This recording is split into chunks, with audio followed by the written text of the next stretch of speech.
deux âmes, deux esprits dans un même corps. C'est possible et je vous raconte tout de suite comment ça se peut. Je vous parle souvent des chevaux, c'est mon dada, c'est ma passion. Et en même temps, je m'occupe énormément des humains.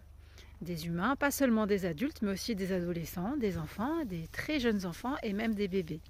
Pourquoi? Parce que souvent, les bébés, on va rencontrer des difficultés qu'on ne comprend pas. Il va pleurer, on n'a aucune solution, tout va bien sur le papier pour que ça aille et ça va pourtant pas. Il pleure, il dort pas la nuit, il est exécrable, on peut jamais le poser. Et tout ça, effectivement, il y a des raisons physiques, concrètes, mais parfois il y a d'autres raisons auxquelles on ne pense pas et qui font toute la différence une fois qu'on a mis le doigt dessus.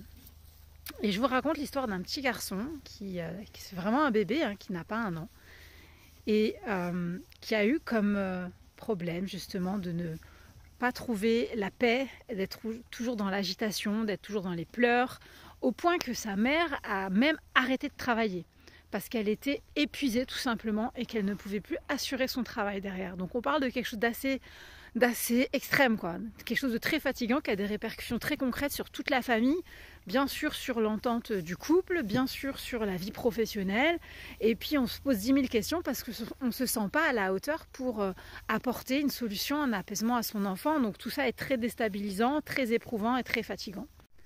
Et cette personne arrive à moi un petit peu en dernier recours, elle a déjà essayé des soins énergétiques, elle a déjà essayé plusieurs choses, et je ne sais pas ce qui la pousse vers moi à ce moment-là, mais en tout cas, elle frappe à ma porte pour essayer autre chose. Voilà.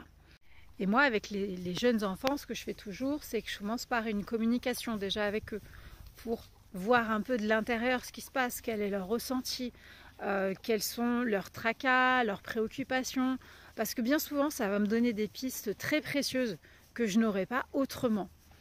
Donc je commence toujours de cette manière-là ma séance, et parfois ça peut rester juste une communication où il va m'expliquer les raisons pour lesquelles ça ne fonctionne pas, ou les raisons pour lesquelles il est contrarié ou que ça ne marche pas bien. Monsieur voulait me dire bonjour.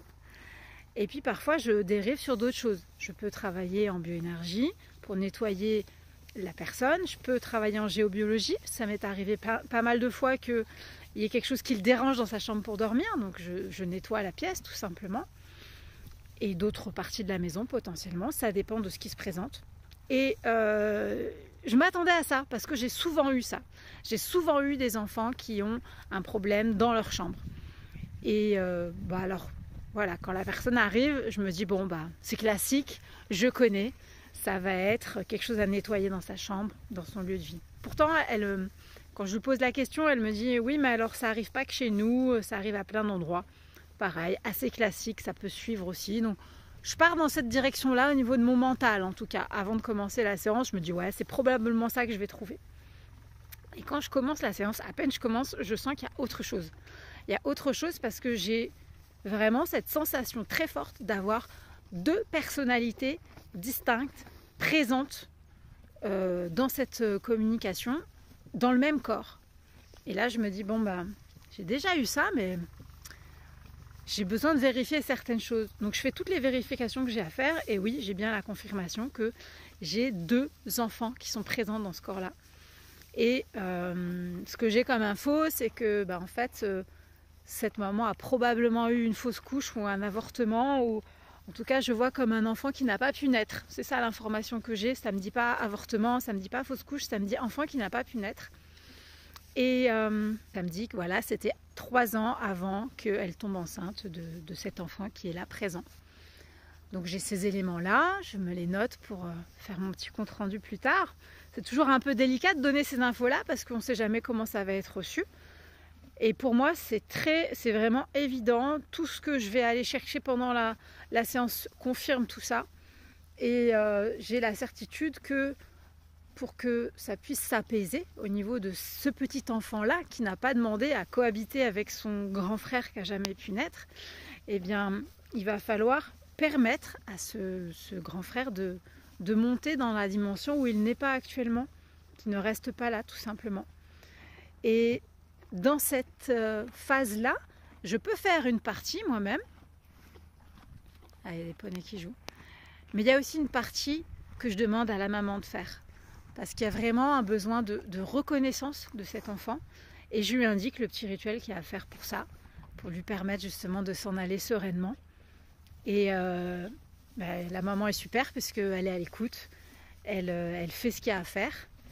Après, pour continuer l'accompagnement suite à cette séance qui a été assez importante, c'est sûr, pour le petit, je lui propose un flacon de fleurs de bac personnalisé pour que ça puisse l'accompagner pendant le mois qui suit la séance. Et ça, c'est vraiment un bon soutien émotionnel pour cette transition-là, entre ce gros changement qui arrive.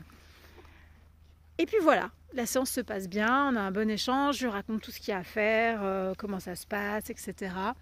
Elle est étonnée de l'info, mais en même temps, elle me confirme tout ce que j'ai eu. Il y a bien eu aux dates que j'ai indiquées, l'événement que j'ai indiqué, et donc ça fait sens pour elle. Et en même temps, elle est très interloquée de cette possibilité que cet enfant soit resté bloqué ici.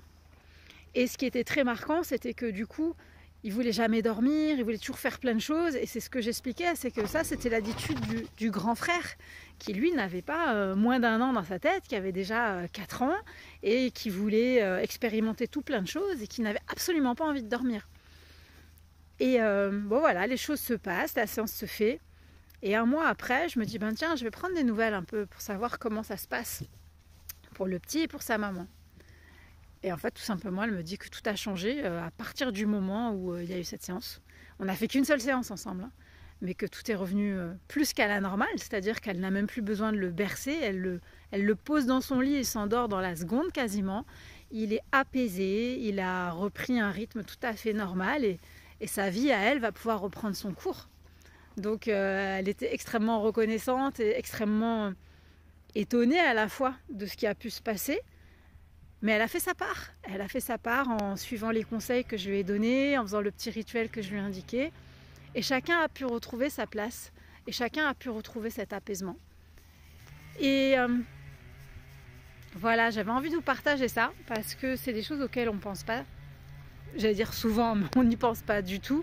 Même moi, c'est pas ça qui me vient à l'esprit forcément quand je fais mon début de séance.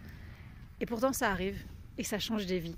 Dites-moi si ça vous parle ou si ça vous fait penser à des choses, si ça vous intéresse d'avoir plus d'histoires comme ça.